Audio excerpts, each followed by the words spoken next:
দেশের সাংবিধানিক নাম বদল সহ ৫ মূলনীতি সুপারিশ সংস্কার কমিশনের নতুন সনদে চলবে দেশ প্রধান উপদেষ্টা। সংস্কার নিয়ে ফেব্রুয়ারিতে রাজনৈতিক দলগুলোর সাথে সরকারের বৈঠক, মার্চ থেকে জুলাই গণহত্যার বিচারের শুনানি। জিয়া অরফানেজ ট্রাস্ট মামলায় খালেদা জিয়া ও তারেক রহমান সহ সব আসামি খালাস। ডব্লিউএইচওর পদ পেতে দুর্নীতি করেছেন পুতুল দুদক সাবেক রাষ্ট্রপতি আব্দুল হামিদের বিরুদ্ধে মামলা।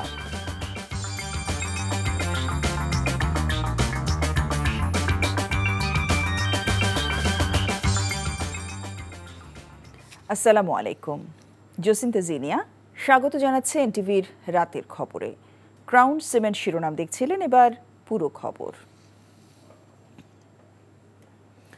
বাংলাদেশের নাম জনগণতান্ত্রিক বাংলাদেশ করা, সাংবিধানিক প্রতিষ্ঠানগুলো সহ নির্বাচনকালীন অন্তর্বর্তীকালীন সরকার গঠন ও সশস্ত্র বাহিনী প্রধানগণের নিয়োগদানের জন্য জাতীয় সাংবিধানিক কাউন্সিল প্রতিষ্ঠা এবং দেশের সকল বিভাগে হাইকোর্টের একটি বেঞ্চ গঠনের জন্য সুপারিশ করেছে সংবিধান সংস্কার কমিশন।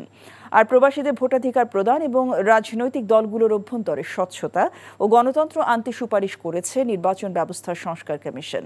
এছাড়া পুলিশ সংস্কার কমিশন মব কন্ট্রোলের জন্য জাতিসংঘ প্রণীত বিধি অনুসরণের জন্য সুপারিশ করেছে। নজরানা চৌধুরী রিপোর্টে বিস্তারিত। সংবিধান সংস্কার কমিশন তাদের সুপারিশে বর্তমানের গণপ্রজাতন্ত্রী বাংলাদেশের স্থলে বাংলাদেশের নাম জনগণতান্ত্রিক বাংলাদেশ করার সুপারিশ করেছে, যেখানে সাম্য, মানবিক মর্যাদা, সামাজিক সুবিচার, বহুত্ববাদ এবং গণতন্ত্র এই 5টি মূলনীতি রাখা হয়েছে। একই সাথে সংবিধান সংশোধনের জন্য গণভোটের ব্যবস্থা, দ্বিকক্ষ বিশিষ্ট সংসদ, প্রধানমন্ত্রীর একচ্ছত্র আধিপত্য কমাতে সংবিধানের 70 অনুচ্ছেদ বাদ দেয়া, রাষ্ট্রপতি নির্বাচনের পদ্ধতি পরিবর্তন, শক্তিশালী স্থানীয় সরকার ব্যবস্থা প্রতিষ্ঠা সহ বেশ কিছু সুপারিশ তুলে ধরা হয়েছে। প্রধানমন্ত্রী ও রাষ্ট্রপতির মধ্যে ক্ষমতার ভারসাম্য প্রতিষ্ঠার জন্য জাতীয় সাংবিধানিক কাউন্সিল নামে একটি সাংবিধানিক সংস্থা প্রবর্তনের সুপারিশ করেছি। নির্বাচন কমিশন সহ অন্যান্য সাংবিধানিক প্রতিষ্ঠান এবং সশস্ত্র বাহিনীর প্রধানদের নিয়োগ দিতে না পারেন, সেজন্য আমরা এগুলো জাতীয় সাংবিধানিক কাউন্সিলের কাছে অর্পণ করার সুপারিশ করেছি। অন্তর্বর্তী সরকারের প্রধানের উপদেষ্টা বাছাইয়ের দায়িত্বভার কোনো ব্যক্তি বা কোনো একক প্রতিষ্ঠানের উপর থাকা ঠিক নয়। সে কারণে আমরা জাতীয় সাংবিধানিক কাউন্সিলের কাছে এই বাছাই প্রক্রিয়ার অর্পণ করেছি। নির্বাচন ব্যবস্থা সংস্কার কমিশন নাগরিকের ভোটাধিকার প্রয়োগ নিশ্চিত করার লক্ষ্যে মোট 150টি সুপারিশ করেছে, যেখানে প্রবাসীদের ভোটাধিকার নিশ্চিত করা, নির্বাচন কমিশনকে আরও বেশি শক্তিশালী ও দায়িত্বশীল করার বিষয় অন্তর্ভুক্ত আছে। নির্বাচন কমিশনের স্বাধীনতা নিশ্চিত করা, তাদেরকে ক্ষমতায়িত করা, একই সাথে তাদেরকে দায়বদ্ধ করা, democratisation and accountability of political parties. এটা চারটিখানি কথা নয়, এটা বলা সহজ, কিন্তু এটা আমাদের করতে হবে। দেশের দুর্নীতি দমন কার্যক্রমকে আরও বেগবান ও শক্তিশালী করার লক্ষ্যে এ সংক্রান্ত কমিশন মোট 47টি সুপারিশ করেছে। দুদকের কর্মচারীদের বেতন ভাতা, সরকারি বেতন স্কেলের দ্বিগুণ করা, স্বার্থের দ্বন্দ্ব নিরসন আইন প্রণয়ন সহ বেশ কিছু সুপারিশ এই প্রতিবেদনে তুলে ধরা হয়েছে। একটি কৌশল প্রণয়ন করতে হবে, যার মধ্যে এই যে রাষ্ট্রীয় এবং সামাজিক কাঠামোকে শুধু দুর্নীতি বিরোধী শুধু প্রত্যয় না, সক্ষমতা বৃদ্ধির জন্য যে অঙ্গীকারগুলো দরকার, দায়িত্ব এবং কর্তব্য সেটি নির্ধারণ করা, বিশেষ করে সকল রাষ্ট্রীয় এবং অরাষ্ট্রীয় প্রতিষ্ঠান এবং ক্ষেত্রে সেটির জন্য প্রযোজ্য হবে। আর পুলিশ সংস্কার কমিশন স্বল্প, মধ্য ও দীর্ঘমেয়াদী সুপারিশমালা সরকারের কাছে তুলে ধরেছে, যেখানে চাকুরির জন্য পুলিশ ভেরিফিকেশন আইন শিথিল করা, ফৌজদারি কার্যবিধি আধুনিকায়ন, মব কন্ট্রোলের জন্য জাতিসংঘ প্রণীত বিধিমালার ভিত্তিতে আইন প্রণয়নের কথা বলা হয়েছে। Use of force against mob, বাংলাদেশের পুলিশ যখন জাতিসংঘের অধীনে শান্তিরক্ষী বাহিনী হিসেবে কাজ করতে যান, জাতিসংঘ থেকে কিছু মডেল দেওয়া হয়েছে, কিছু নির্দেশনা আছে, সেই নির্দেশনা হিসেবে তারা কাজ করেন। তো আমরা বেস্ট প্র্যাকটিস হিসেবে আমরা ইউরোপের মডেলটাই আমরা ফলো করতে বলেছি। সরকারের উদ্যোগে রাজনৈতিক দলগুলো ঐক্যমতে পৌঁছে এসব সুপারিশ দ্রুত বাস্তবায়ন করবে বলেও আশা প্রকাশ করেন কমিশন প্রধানগণ। Nazrana Chowdhury, NTV news, Dhaka. সরকার গঠিত 4 সংস্কার কমিশনের প্রতিবেদন আজ প্রধান উপদেষ্টার কাছে হস্তান্তর করেছেন কমিশনের প্রধানগণ। প্রধান উপদেষ্টা তেজগাঁও কার্যালয়ে তারা স্ব কমিশনের সদস্যদের সাথে নিয়ে প্রতিবেদনগুলো হস্তান্তর করেন। এ সময় প্রধান উপদেষ্টা বলেন, এই সুপারিশের ভিত্তিতে রাজনৈতিক দলগুলোর সাথে আলোচনা করে যে সনদ তৈরি হবে তার ভিত্তিতেই ভবিষ্যতে বাংলাদেশ পরিচালিত হবে। নজরানা চৌধুরীর আরেকটি রিপোর্ট। অন্তর্বর্তীকালীন সরকার তাদের দায়িত্ব নেয়ার পরপরই ৬টি সংস্কার কমিশন গঠন করে। এর মধ্যে 4টি কমিশন বুধবার প্রধান উপদেষ্টার কাছে তাদের প্রতিবেদন হস্তান্তর করল। সংবিধান সংস্কার কমিশনের প্রধান অধ্যাপক ডক্টর আলী রিয়াজ, নির্বাচন ব্যবস্থা সংস্কার কমিশনের প্রধান ডক্টর বদিউল আলম মজুমদার, দুর্নীতি দমন বিষয়ক সংস্কার কমিশনের প্রধান ডক্টর ইফতেখারুজ্জামান এবং পুলিশ সংস্কার কমিশনের প্রধান সফররাজ হোসেন তাদের স্ব কমিশনের সদস্যদের সাথে নিয়ে প্রধান উপদেষ্টার কাছে প্রতিবেদনগুলো তুলে দেন। স্বল্প সময়ের মধ্যে এসব প্রতিবেদন প্রস্তুত করার জন্য কমিশন সদস্যদের ধন্যবাদ দিয়ে এই ক্ষণটিকে ঐতিহাসিক বলে উল্লেখ করেন তিনি। আমরা একটা নতুন দেশ, নতুন বাংলাদেশ তৈরি করার স্বপ্ন নিয়ে এটার কাঠামো রচনা করার কাজ আপনাদের হাতে দিয়েছিলাম কমিশনের মাধ্যমে। এটা খুবই গুরুত্বপূর্ণ জিনিস, আমাদেরকে সেই গুরুত্ব অনুধাবন করতে হবে এবং তার জন্য এই যে পরবর্তী অধ্যায় শুরু হবে আলোচনা, সেটা কিভাবে আমরা করবো সেই ঐক্যমত নিয়ে এসে আমরা নতুন সরকারের দিকে চলে যাব। ছাত্র জনতার অভ্যুত্থানের ফলেই নতুন বাংলাদেশ গড়ার লক্ষ্যে এসব কমিশন গঠন করা হয়েছিল বলে জানান প্রধান উপদেষ্টা। হাজারো মানুষের আত্মত্যাগের মধ্য দিয়ে জাতির সামনে যে সুযোগ এসেছে তা কোনোভাবেই হারানো যাবে না বলেও উল্লেখ করেন তিনি। এসব প্রতিবেদনে করা সুপারিশ নিয়ে খুব শীঘ্রই রাজনৈতিক দলগুলোর সাথে আলোচনা শুরু করা হবে বলেও জানান ডক্টর ইউনূস। নতুন বাংলাদেশের চার্টার, সেই হবে চার্টার, সেই চার্টার মতৈক্যের ভিত্তিতে হবে, নির্বাচন হবে, সবকিছু হবে, কিন্তু চার্টার হারিয়ে যাবে। ইতিহাসের অংশ হিসেবে এটা আমাদের জাতীয় কমিটমেন্ট, এটা কোনো দলীয় কমিটমেন্ট না। আমরা আশা করছি সব দল এই চার্টারে সাইন অন করবে। ওই যে বললাম ঐক্যমত, যেটা তখন এটা আমাদের বাংলাদেশ জাতি একটা সনদ, যে সনদ আমরা বুকে নিয়ে অগ্রসর হব। বিচার বিভাগ সংস্কার কমিশন আর জনপ্রশাসন সংস্কার কমিশনের প্রতিবেদন জমা দেওয়ার সময় আগামী 31 জানুয়ারি পর্যন্ত বাড়ানো হয়েছে। নজরানা চৌধুরী, এনটিভি নিউজ, ঢাকা।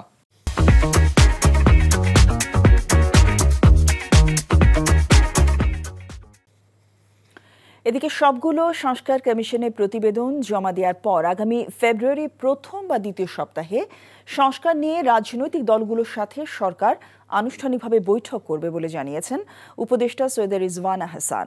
আর জুলাই গণহত্যায় জড়িতদের বিচারের জন্য আগামী মার্চ মাস থেকে শুনানি শুরু হবে বলে জানিয়েছেন উপদেষ্টা ডক্টর আসিফ নজরুল। বিকেলে ফরেন সার্ভিস একাডেমিতে ব্রিফিংয়ে এসব কথা জানান তারা। মইদুল ইসলামের রিপোর্ট। 4টি সংস্কার কমিশনের প্রতিবেদন জমা দেওয়ার পর আনুষ্ঠানিক ব্রিফিংয়ে উপদেষ্টা পরিষদের সদস্যরা জানান কিভাবে এবং কোন প্রক্রিয়ার মধ্য দিয়ে বাস্তবায়ন হবে সংস্কার কমিশনের সুপারিশমালা। রাজনৈতিক দলগুলো কতটুকু সংস্কার করতে ঐক্যমত্য হতে পারে তার উপর সংস্কার নির্ভর করছে বলেও জানান তারা। পলিটিক্যাল পার্টিগুলোর সাথে কিন্তু এক ধরনের প্রক্রিয়া শুরু হয়েছে, তাই না?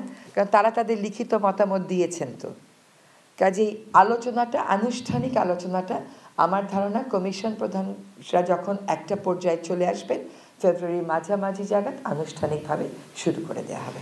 মাননীয় প্রধান উপদেষ্টা বলেছিলেন যে আমরা ন্যূনতম কিছু সংস্কার সম্পন্ন করে যদি ইলেকশন করতে চাই তাহলে এই বছরে হবে, আর যদি আমরা আরও কিছু সংস্কার প্রত্যাশিত মাত্রায় করতে চাই তাহলে কয়েক মাস লাগতে পারে, সেটা হচ্ছে সামনের বছরের জুনের মধ্যে।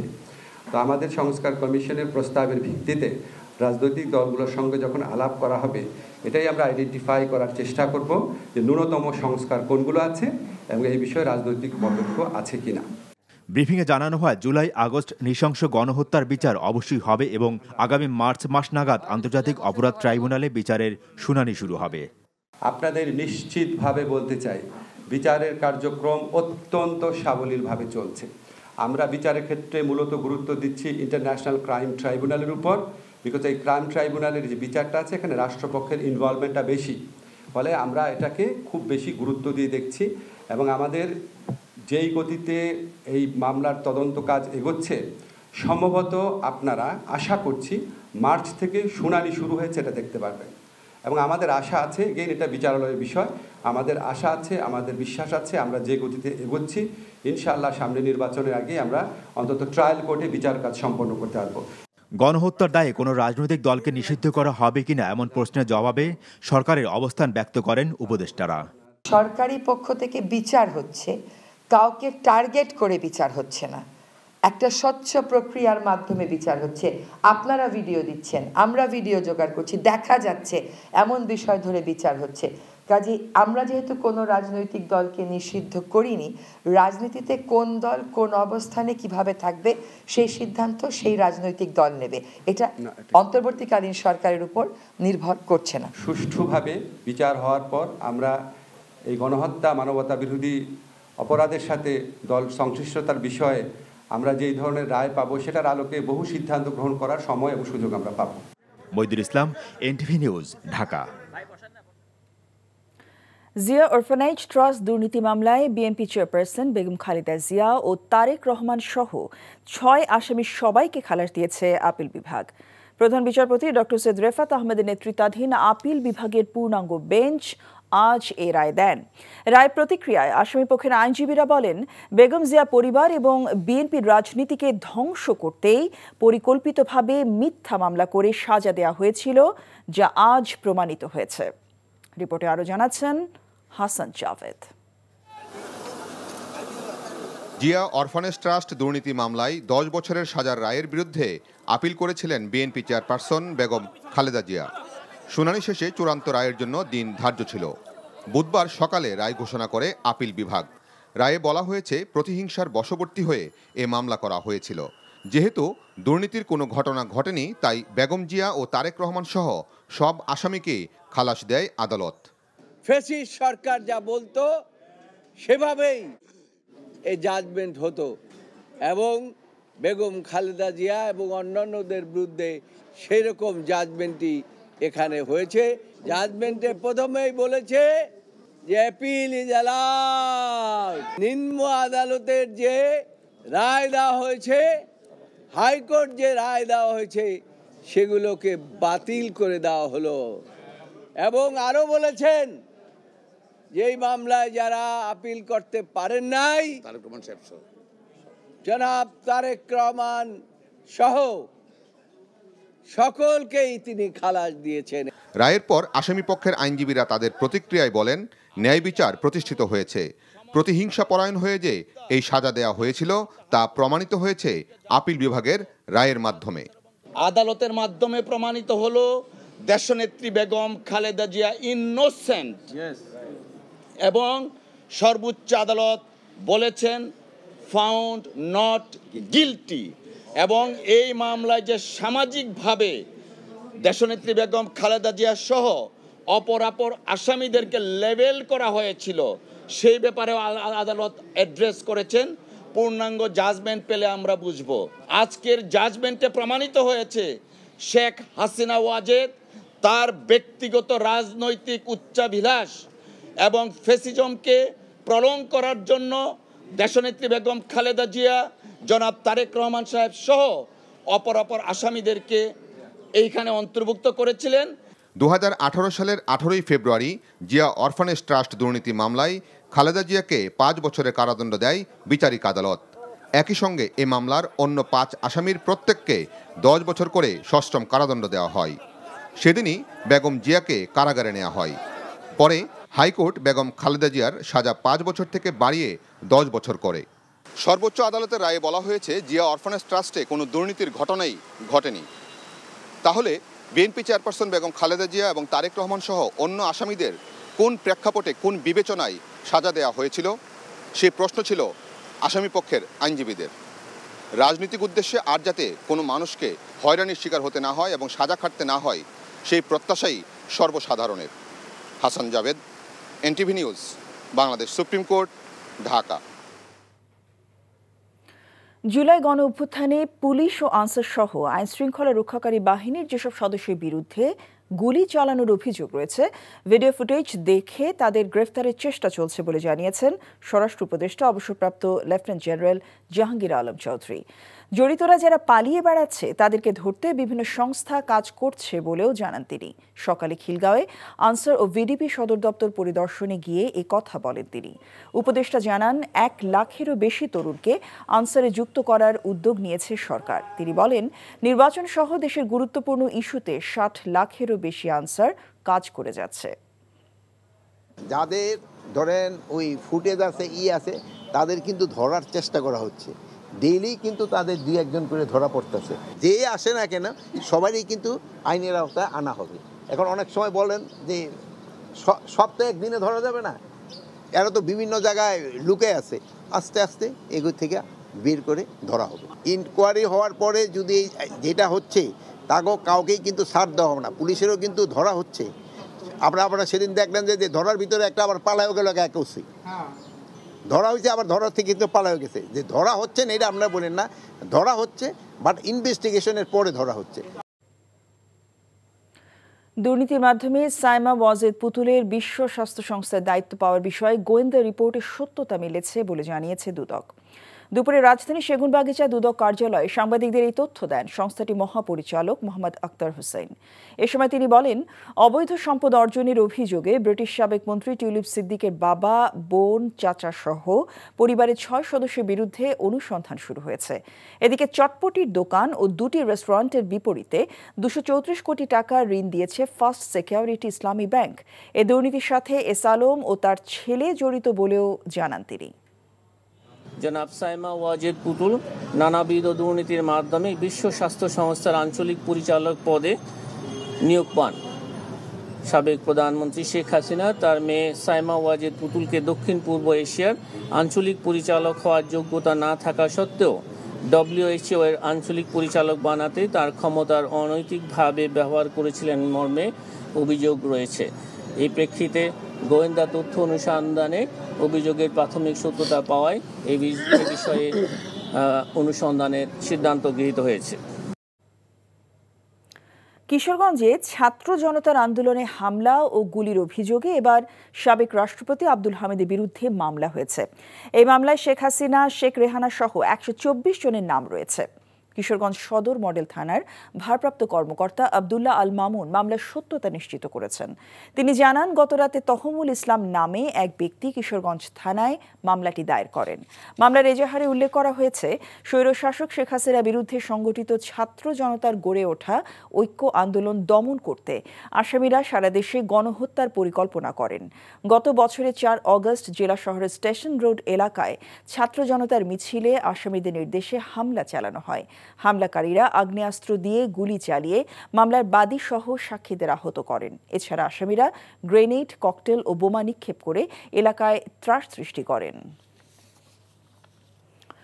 এখনও আনুষ্ঠানিকভাবে না জানালেও আপাতত শেখ হাসিনাকে ভারত সরকার ফেরত পাঠাবে না বলেই মনে করেন পরিবেশ বিষয়ক উপদেষ্টা সৈয়দ রিজওয়ানা হাসান। সন্ধ্যায় সচিবালয়ে দেশের পাহাড় ও টিলা সহ প্রাকৃতিক সম্পদের মানচিত্র প্রণয়ন কাজের অগ্রগতি পর্যালোচনা অনুষ্ঠানে প্রশ্নের জবাবে এ কথা বলেন তিনি। বিএনপির সাথে সরকারের বিরোধ নেই, বরং সহায়তা করছে উল্লেখ করে তিনি বলেন, সবার সাথে ঐক্যমত্যের ভিত্তিতেই সংস্কার করা হবে। স্যাটেলাইট চিত্রের মাধ্যমে 2006 সালের পর থেকে 18 বছরে 11টি জেলায় 1234 হেক্টর পাহাড় কাটার প্রাথমিক তথ্য পাওয়া গেছে বলে জানানো হয় অনুষ্ঠানে।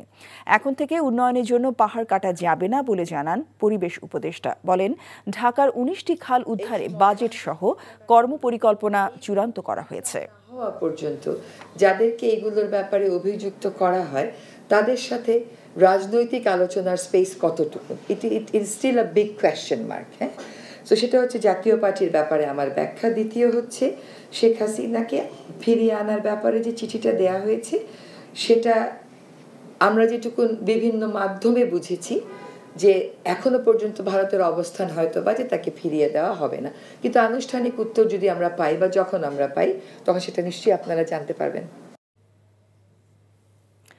মার্কিন যুক্তরাষ্ট্রের শাসন ক্ষমতায় ট্রাম্প আসলেও দেশটির সাথে বাংলাদেশের সম্পর্কের কোনো পরিবর্তন হবে না বলে মন্তব্য করেন পররাষ্ট্র উপদেষ্টা তৌহিদ হোসেন। বলেন, দেশের স্বার্থকে প্রাধান্য দিয়ে ভারত, চীন, যুক্তরাষ্ট্র সবার সাথে সম্পর্কে ভারসাম্য বজায় রাখবে সরকার। রিপোর্টে জানাচ্ছেন শফি মাহমুদ সাগর। আসন্ন চীন সফরকে সামনে রেখে অন্তর্বর্তী সরকারের পররাষ্ট্র উপদেষ্টা তৌহিদ হোসেন দুদেশের মাঝে সম্ভাব্য আলোচনার বিষয়বস্তু নিয়ে নিজ মন্ত্রণালয়ে ব্রিফ করেন। জানান, সফরে গুরুত্ব পাবে অর্থনৈতিক এবং বাণিজ্যিক বিষয়াবলী। তিস্তা নিয়ে চীনের সাথে হওয়া চুক্তির নবায়নও হচ্ছে এই সফরে। প্রজেক্টে চীনের বিনিয়োগ আছে, বিনিয়োগ মানে ঋণ, প্রধানত ঋণের শর্তাবলী নিয়ে আমরা কিছু কথাবার্তা বলবো। ঋণের সুদ কমানো বা ফেরত দেওয়ার সময় বাড়ানো ইত্যাদি বিষয়ে আমরা কথা বলবো। যেটা এমওইউ আছে এই নদীর সহায়তার, নদী নিয়ে কোঅপারেশনের ব্যাপারে, সেটার মেয়াদ শেষ হয়ে গেছে। আমরা সেটা রিনিউ করার সিদ্ধান্ত আছে। সব দেশের সাথে ভারসাম্যপূর্ণ সম্পর্ক রাখা হচ্ছে জানিয়ে উপদেষ্টা বলেন, শাসন ক্ষমতা পরিবর্তনে বাংলাদেশের সাথে কোনো দেশের সম্পর্কে প্রভাব পড়বে না। তিনটি অত্যন্ত গুরুত্বপূর্ণ দেশ, ভারত, চীন এবং মার্কিন যুক্তরাষ্ট্র। তিনটি দেশের সাথে সম্পর্ক আমাদের জন্য গুরুত্বপূর্ণ এবং আমরা অবশ্যই একটা ব্যালেন্স রিলেশন মেনটেন করব।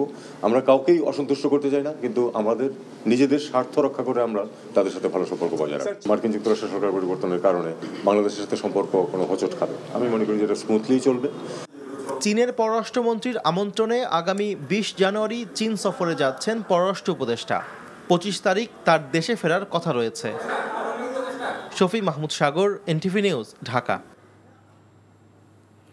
পাঠ্যপুস্তকে আদিবাসী শব্দ সংবলিত গ্রাফিতি রাখা না রাখা নিয়ে দুপক্ষের বিক্ষোভ কর্মসূচি ঘিরে সংঘর্ষ হয়েছে।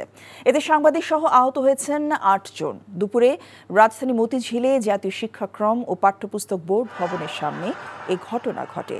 পাঠ্য বইয়ে আদিবাসী শব্দ পুনরায় লেখার দাবিতে ঢাকা বিশ্ববিদ্যালয়ের রাজু ভাস্কর্য থেকে একটি মিছিল নিয়ে এনসিটিভির সামনে আসে একটি দল।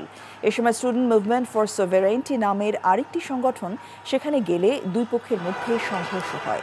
এতে আহতরা ঢাকা মেডিকেলের বিভিন্ন ওয়ার্ডে চিকিৎসা দিয়েছেন, তবে সবাই শঙ্কামুক্ত বলে জানান ডাক্তাররা।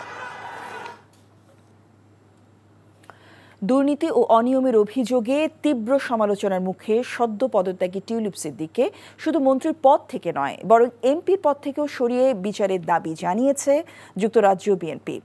টিউলিপ সিদ্দিকের পদত্যাগের পরপরই লেবার পার্টির নেতারা ব্রিটিশ সরকারের প্রতি দাবি জানান আত্মসাৎকৃত অর্থ বাংলাদেশের জনগণের কাছে ফিরিয়ে দেওয়ার। লন্ডন থেকে রিয়াদ আহসানের রিপোর্ট। সিটি মিনিস্টার হিসেবে টিউলিপের দায়িত্ব ছিল আর্থিক খাতের দুর্নীতি প্রতিরোধ করা, কিন্তু তিনি নিজেই সেই অভিযোগে বিদ্ধ হয়ে দায়িত্ব গ্রহণের 8 মাসের মধ্যে বিদায় নিতে বাধ্য হলেন। টিউলিপের বিরুদ্ধে প্রথম অভিযোগ ওঠে একটি বাড়ি ভাড়ার তথ্য গোপনের। এরপর সেন্ট্রাল লন্ডনে আওয়ামী লীগ নেতা মোতালিফের কাছ থেকে ফ্ল্যাট নেয়া এবং অন্যের মালিকানাধীন আরেকটি বাড়িতে বিনা ভাড়ায় বসবাস করা। অভিযোগ আছে টিউলিপের বোন আজমিনা সিদ্দিক রূপন্তীরও ফ্রিতে ফ্ল্যাট পাবার। ওই ফ্ল্যাটটিরও মালিক শেখ হাসিনার ঘনিষ্ঠ আইনজীবী। এছাড়া বাংলাদেশের রূপপুর পরমাণু বিদ্যুৎ প্রকল্পের 400 কোটি পাউন্ড আত্মসাতে জড়িত থাকার অভিযোগও ওঠে টিউলিপের বিরুদ্ধে। এসব অভিযোগের সঙ্গে তার খালা শেখ হাসিনার রাজনৈতিক সংশ্লিষ্টতার খবরও প্রকাশ করে যুক্তরাজ্যের সব সংবাদপত্র। এসব ঘটনায় অনেক আগ থেকেই টিউলিপের বিরুদ্ধে অভিযোগ তুলে ব্রিটিশ প্রধানমন্ত্রীর কাছে স্মারকলিপি দেবার ঘোষণা দিয়েছিল যুক্তরাজ্য বিএনপি। বাংলাদেশিদের জন্য কিছুটা আনন্দ হলেও আমরা মনে করি যে ঠিক ন্যায় বিচার হবে এবং ব্রিটিশ প্রধানমন্ত্রী ন্যায় বিচার তখনই আমরা ধরে নিব যে তাকে পার্লামেন্টারি গ্রুপ থেকে বা পার্লামেন্টের এমপি থেকে তার রেজিগনেশন ডিমান্ড করছি। লন্ডন লেবার পার্টির সদস্যরাও দাবি করেন দুর্নীতির অর্থ যেন বাংলাদেশে ফেরত দেওয়া হয়।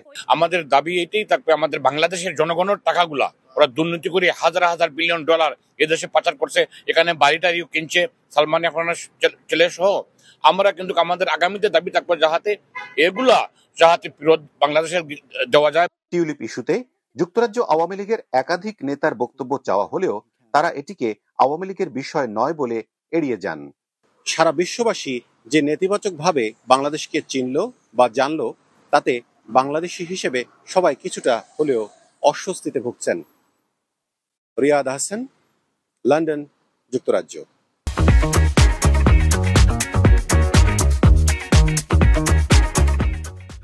ছাগলকাণ্ডে আলোচনায় আসা জাতীয় রাজস্ব বোর্ডের সাবেক কর্মকর্তা মতিউর রহমানের 3 দিনের রিমান্ড মঞ্জুর করেছেন আদালত। রাজধানী ভাটারা থানায় অস্ত্র আইনে দায়ের করা মামলায় তাকে রিমান্ডে নেওয়া হয়েছে। বিকেলে ঢাকার মেট্রোপলিটন ম্যাজিস্ট্রেট নাজমিন আক্তারের আদালত শুনানি শেষে রিমান্ডের আদেশ দেন।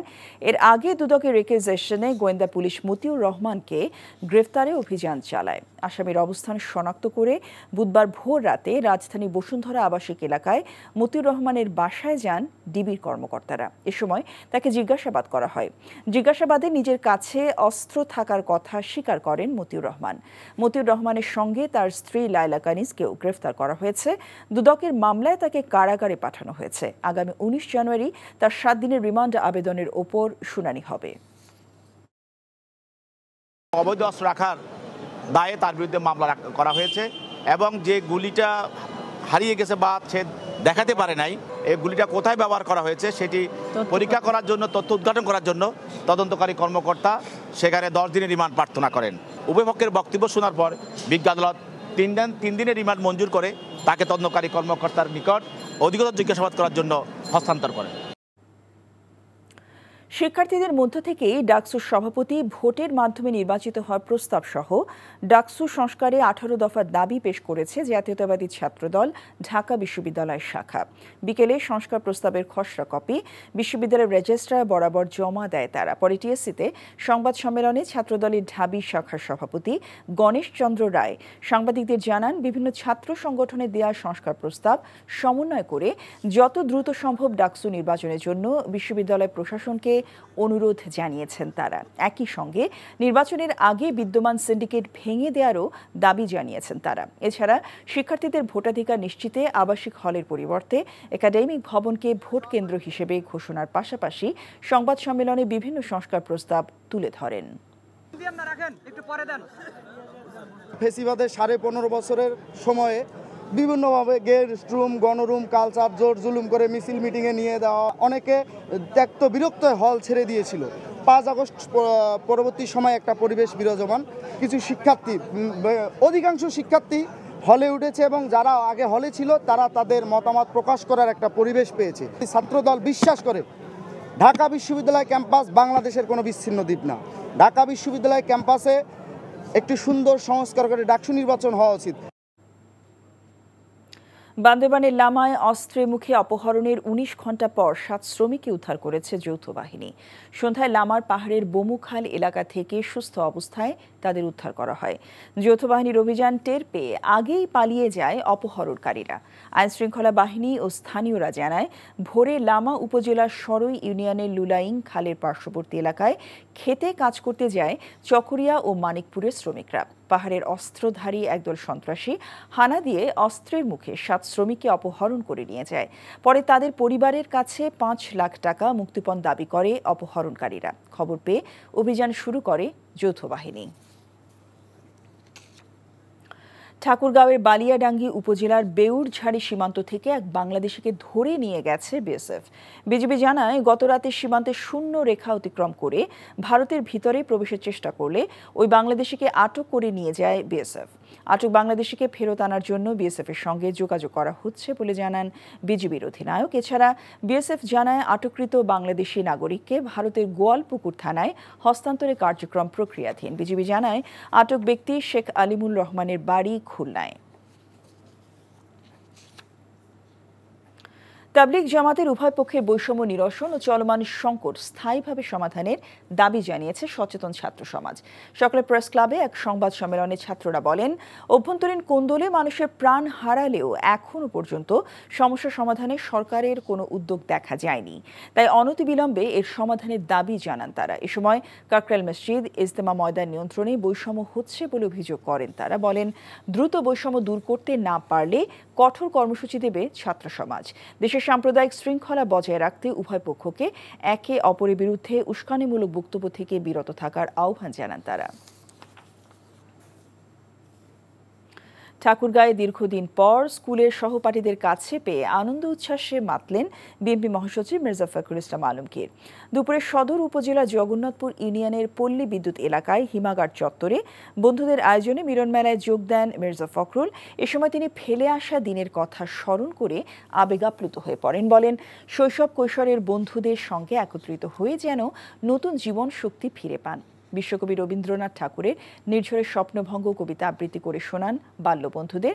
তাদের সাথে ছবি তোলা এবং আড্ডায় মাতেন বিএনপি মহাসচিব।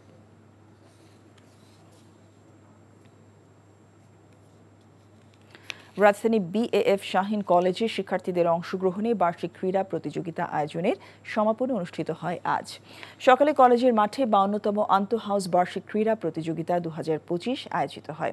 শিক্ষার্থীদের অংশগ্রহণে কুচকাওয়াজ সহ বিভিন্ন ইভেন্টে ক্রীড়া প্রতিযোগিতা অনুষ্ঠিত হয়। এছাড়া বৈষম্য বিরোধী ছাত্র আন্দোলনে কলেজের একাদশ শ্রেণীর নিহত ছাত্র শহীদ শফিক উদ্দিন আহমেদ আহনাফের স্মরণে আয়োজিত হয় নৃত্যগাঁথা। আন্দোলনকারী গুলিবিদ্ধ হয়ে নিহত হয় আহনাফ।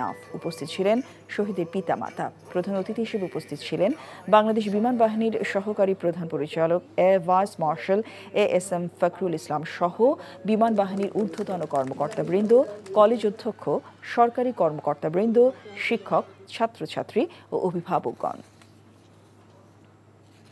দীর্ঘ 16 বছর পর দেশে ফিরলেন যুবদল কেন্দ্রীয় নির্বাহী কমিটির সাবেক আন্তর্জাতিক সম্পাদক আবু সাইদ আহমেদ। বিকেলে এমিরেটস এয়ারলাইন্সের একটি ফ্লাইটে যুক্তরাষ্ট্র থেকে হযরত শাহজালাল আন্তর্জাতিক বিমানবন্দরে এসে পৌঁছান তিনি। এ সময় যুবদলের বিভিন্ন ইউনিটের নেতাকর্মীরা তাঁকে অভ্যর্থনা জানান। পরে আবু সাইদ আহমেদ জানান, দীর্ঘদিন দেশের বাইরে থেকে স্বৈরাচারী সরকারের বিরুদ্ধে প্রতিবাদ করেছেন। নতুন বাংলাদেশ বিনির্মাণে বিএনপির ভারপ্রাপ্ত চেয়ারম্যান তারেক রহমানের নির্দেশে কাজ করে যাওয়ার কথাও জানান এই নেতা।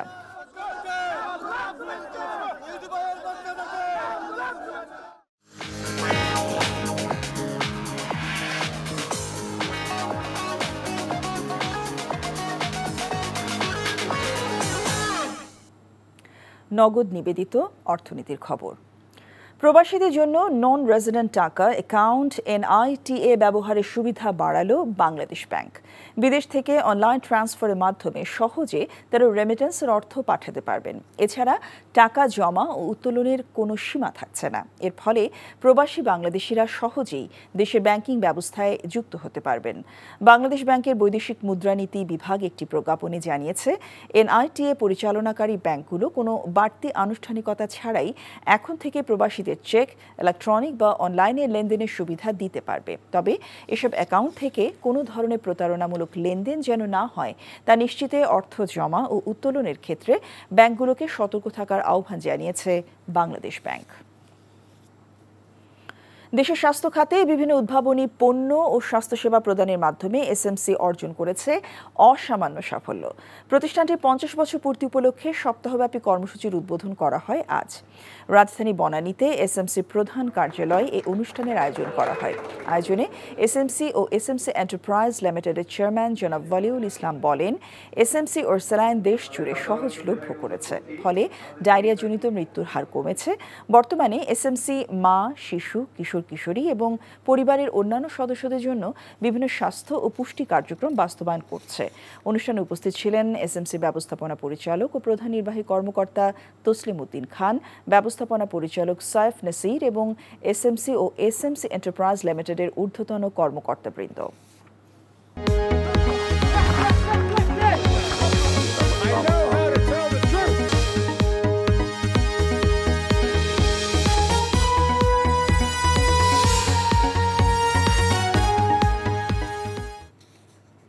ইসলামী ব্যাংক আন্তর্জাতিক খবর।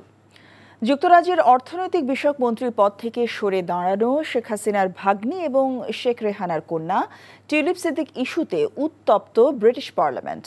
বুধবার প্রধানমন্ত্রী প্রশ্নোত্তর পর্বে ক্ষমতাসীন বিরোধীদের মধ্যে হয় তীব্র বাকযুদ্ধ।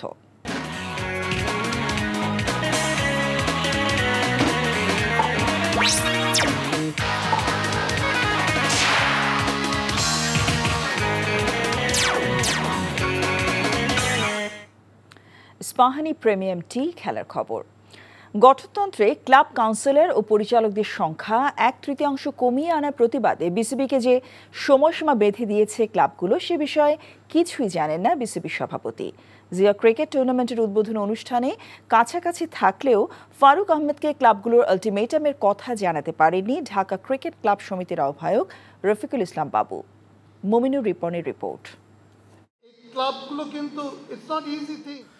গঠনতন্ত্রের ক্লাব কাউন্সিলর ও পরিচালকদের সংখ্যা 1/3 কমিয়ে আনার প্রতিবাদে এক ছাদে নিতে বসেছিল ঢাকার 76 ক্লাব।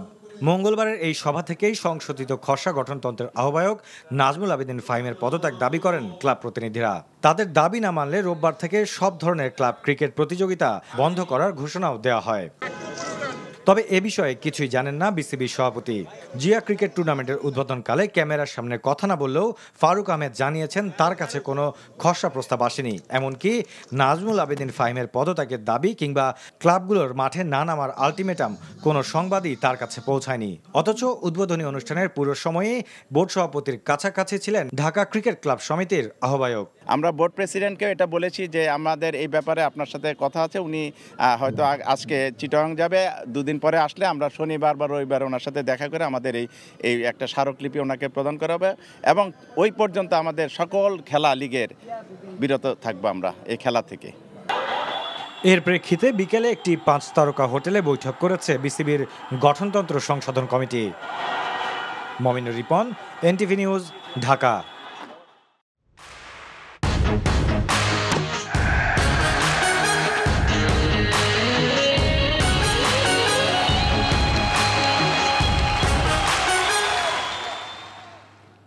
সামিট গ্রুপ বিপিএল ক্রিকেটের খবর। বিসিবি সভাপতি ফারুক আহমেদের আশ্বাসে অনুশীলনে ফেরার সিদ্ধান্ত নিয়েছে দুর্বার রাজশাহী ক্রিকেটাররা। পারিশ্রমিক প্রতিশ্রুত সময় না পাওয়া এবং চেক বাউন্সে অতিষ্ঠ হয়ে অনুশীলন বয়কট করে দলটি ক্রিকেটাররা। বুধবার সন্ধ্যায় চট্টগ্রামের টিম হোটেলে বিসিবি সভাপতির সঙ্গে আলোচনা করেন অধিনায়ক এনামুল হক বিজয়। কুশল ইয়াসিরের ডেস্ক রিপোর্ট। বুধবার সকাল 10টা থেকে অনুশীলন করার কথা ছিল রাজশাহীর, তবে অনুশীলন শুরুর 12 মিনিট আগে বাতিল হয় সেটি।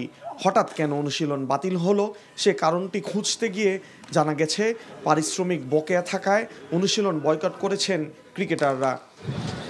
ফ্র্যাঞ্চাইজিটির স্কোয়াডে থাকা এক ক্রিকেটার জানান বিপিএল মাঝপথে চলে এলেও তারা এখনও কোনো টাকা পাননি, যে কারণে অনুশীলন বাতিলের মতো সিদ্ধান্ত নিয়েছেন তারা।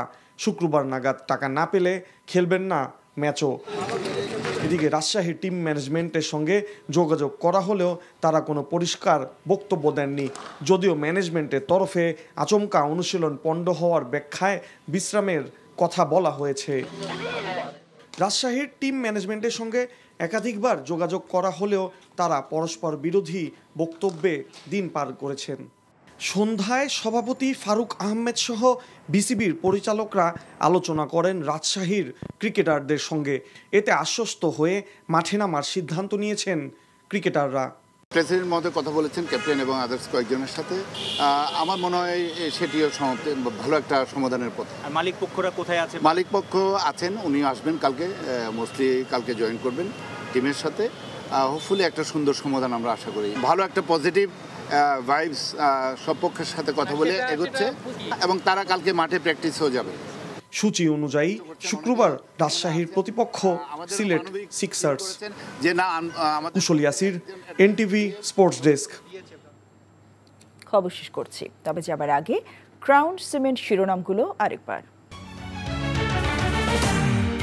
দেশের সাংবিধানিক নাম বদল সহ 5 মূলনীতি সুপারিশ সংস্কার কমিশনের নতুন সনদে চলবে দেশ, প্রধান উপদেষ্টা। সংস্কার নিয়ে ফেব্রুয়ারিতে রাজনৈতিক দলগুলোর সাথে সরকারের বৈঠক, মার্চ থেকে জুলাই গণহত্যার বিচারের শুনানি। জিয়া অরফানেজ ট্রাস্ট মামলায় খালেদা জিয়া ও তারেক রহমান সহ সব আসামি খালাস। ডব্লিউএইচওর পদ পেতে দুর্নীতি করেছেন পুতুল, দুদক সাবেক রাষ্ট্রপতি আব্দুল হামিদের বিরুদ্ধে মামলা।